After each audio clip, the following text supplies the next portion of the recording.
Wow, you guys really like the first video, huh? Just in time for Kingdom Hearts on Steam too. There's a link in the description to buy it if you want to. It's not sponsored or referral link. I just want to spread the series that I love so much. I won't keep you waiting for long. Subscribe if you're new here if you want to watch a grown man-child talk about his favorite RPG series while coming up with headcanons on the spot like in this video. We're almost at 1,000, so let's get over that horror. Yeah, so we're 6 over the 1,000. Really, thank you guys a lot. I did not expect that. I don't know what to do for it. Did you know that only 5% of people who watch my videos are subscribed? Like, help me to get to 1.5k and I'll have something special. Maybe. I don't know. You're just gonna have to find out.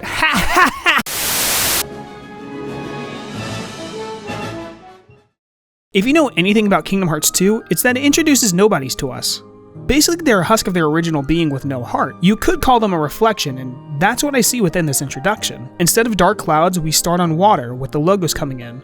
Some light reflecting in the dark water. If I had to guess, this is actually the ocean from within the dark beach where the two Keyblade heroes find themselves at the end of the game, where they reflect on things since their journey in Kingdom Hearts 1. Like how they both wanted to be like each other before realizing that they like themselves just the way they are, just because they get to be friends with each other.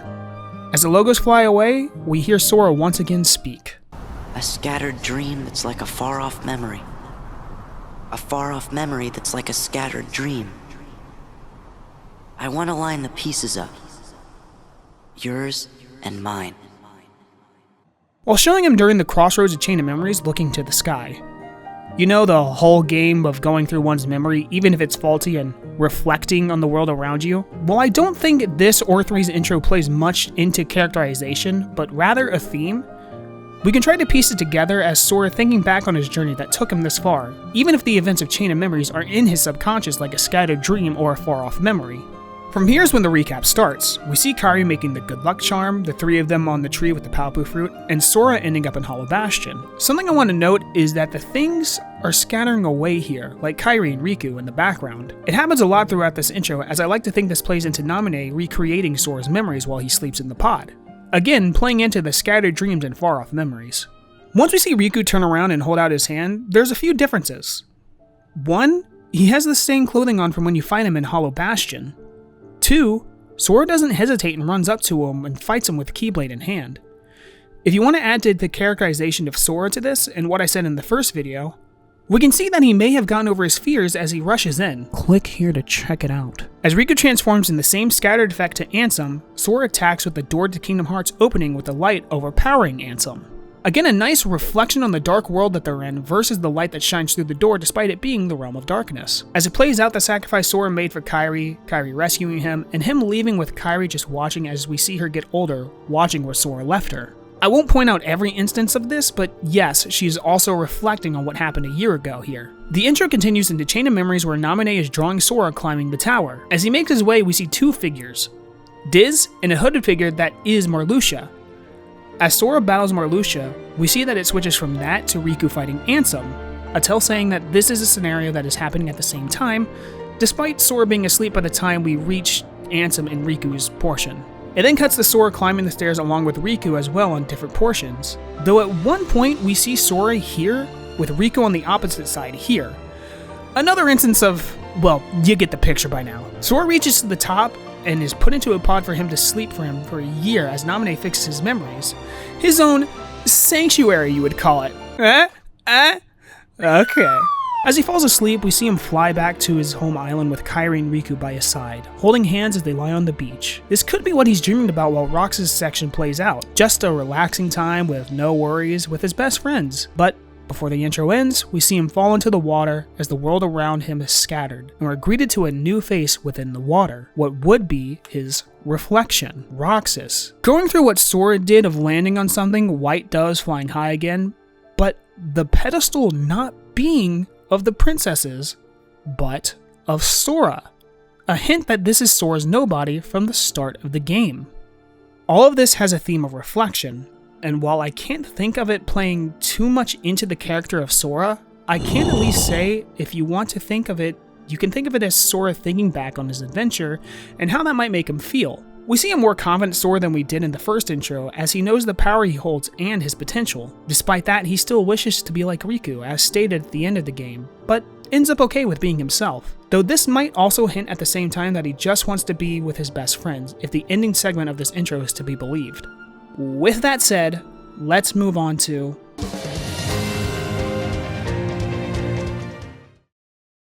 So, if Kingdom Hearts 1 is Sora's feelings about his life before he sets out on an adventure, 2 is about reflection, then what could 3 be? Well, going over it a few times, I think this is about hope/determination. We start in the sky like Kingdom Hearts 1, but instead of it just being dark and stormy, or dark light in the waters that is Kingdom Hearts 2, it also shows a twilight morning. It looks like a sun is rising in the distance rather than setting, a signal to us that despite this being the end of a saga, a new one on the horizon awaits us. They can take your world. They can take your heart. Cut you loose from all you know. But if it's your fate, then every step forward will always be a step closer to home. Unlike the first game's quote, which came off as questions about what Sora is dreaming about, or what his current thoughts were, or the second game's question about missing memories that connect to everyone's, this game quote sounds like a friend trying to cheer you up, or better yet, a soft-spoken general trying to talk their soldiers into getting ready for war. If you know, you know. Either way, it sounds more warm, less wonder or confused. We have been on a long journey, and now we end it here. Something else I want to point out too is that after the logos disappear, we see what looks like dark clouds in the back for the first portion of the monologue, and it slowly fades into water for a short bit, like Kingdom Hearts 1 and 2's intro. A neat detail that I just love. Also, Sora's face we see is that of determination, showing how much he's grown over the games. We see some clouds moving, going from light to dark before we see a night sky and young Xehanort looking into the sky as we see him stare at a purple sparkling light, which it's hard to tell, but kinda reminds me of the hearts people have within the series. Could just be my eyes trying to fill in something there though, so... He places one of his chess pieces down and it falls to the land of departure being swallowed by darkness. Ventus, Terra, and Aqua all watching their home disappear right before their eyes. Terra swallowed by a lighter version of the darkness, showing his transformation to Terranort. Aqua swept away, and Ventus' heart is shattered due to his fight with Vanitas. While not going with the theme at first, something I want to bring attention to is Ventus' face of pure determination. He wants to help his friends, or he's hopeful that they'll be alright before his heart is shattered. If we go back to young Xehanort, we can see before he looks into the night sky, a relaxed face. However, as soon as he stares at the purple light, you can see a small change, hinting at his own determination as he places his pieces down, wanting to make sure his plan comes true. As Ven flies to the Destiny Islands, we're sped forward to daytime. Sora, Riku, and Kairi begin their race before it's their time. Darkness starts swallowing their home up. Riku becomes Ansem's Seeker of Darkness. Sora tries to reach out for him and Kairi as we see the chessboard again and that iconic smile of Xehanort in his younger form, hopeful about his plan. As each transition to each portion of the overall story, we start on a bright sky. Sora's sunrise sky before the night of Xehanort, the gray clouds of BBS before they're taken away from each other, Destiny Islands before their world is whisked away, and as Sora looks into the sky, we're at the beautiful twilight on the clock tower with Roxas, Axel, and Xion. Each time the darkness comes, a piece is placed down showing that version of Xehanort within the piece. Again, showing his willpower, his own twisted version of hope to start the next Keyblade War. All the pieces are slowly gathering. Again, darkness takes over as Xion disappears, leaving the seashell behind in Roxas' hand as he cries out due to the loss of his friend and memories. We once again see Xemnas within the darkness walk behind him, as it fades to the fight to Kingdom Hearts 2 between Axel and Roxas in the rain on the chessboard. As we transition to Kairi looking at Sora's drawing of them sharing the Paopu fruit, and then Sora again floating in the sky, reaching out to the light above him. Now in his KH2 clothing, cuts through the darkness as we see those all lost in the dark begin to reawaken. Sora opening the door like he was told he was going to from Kingdom Hearts 1. As they make their way out, we see Riku's face, ready to take on the world in the darkness with his own way of using both dark and light. A new, hopeful outcome for those once lost. The fight rages on between Sora, Ansem, Marluxia, and Xemnas, once again on the chessboard, showing that to Xehanort this is nothing more than a game and he will outsmart those who oppose him, or so it's written in fate. Sora runs to Kairi before, yes, they are surrounded by darkness and the last piece is placed showing Master Xehanort within the younger version. The two heroes of light are surrounded by the real Organization 13, and before an attack can land, all their friends show up to help with the war that is about to take place. Sora shoots a beam of light into the dark sky as everyone is engulfed in a brilliant light.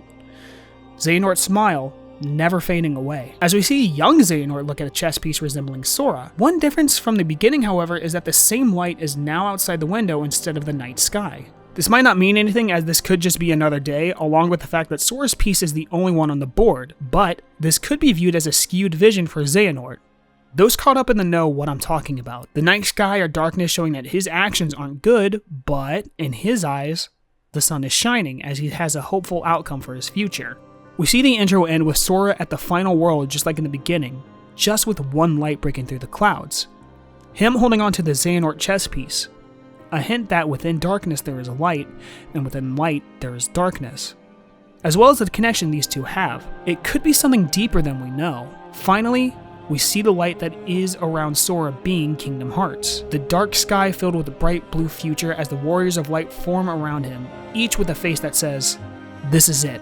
No matter what happens, we must stay strong." To someone, hope can be about anything. You could hope for bad things to happen, you could hope for good things to happen, or you could hope to get some McDonald's on your way home from work. Keyblade! For Xehanort, that is hoping to make the Keyblade. For Sora, it's to stop Xehanort no matter what it takes. Remember what he did just to make sure that didn't happen. The way the characters' worlds go from dark to light between each segment, and Sora being the one to help them through it, along with their unwavering will that you can see in their face, along with the lyrics to this opening, makes me believe that this opening is about hope/determination. But in the end, what do you think? Honestly, I think the entire game of Kingdom Hearts 3 is about never giving up. To go the extra mile and always keep your head up, even in your bleakest moment. If you made it this far, be sure to subscribe and hit the bell so you're notified when I upload. Like the video so I know you want more of this, and if you can, follow me on Twitter. I could really use the boost there too. Out of 3, which of Utada's songs is your favorite? Mine is Face My Fears, but Simple and Clean Ray of Hope Mix is my all-time favorite. See you all in the next video, and remember, may your heart be your guiding key.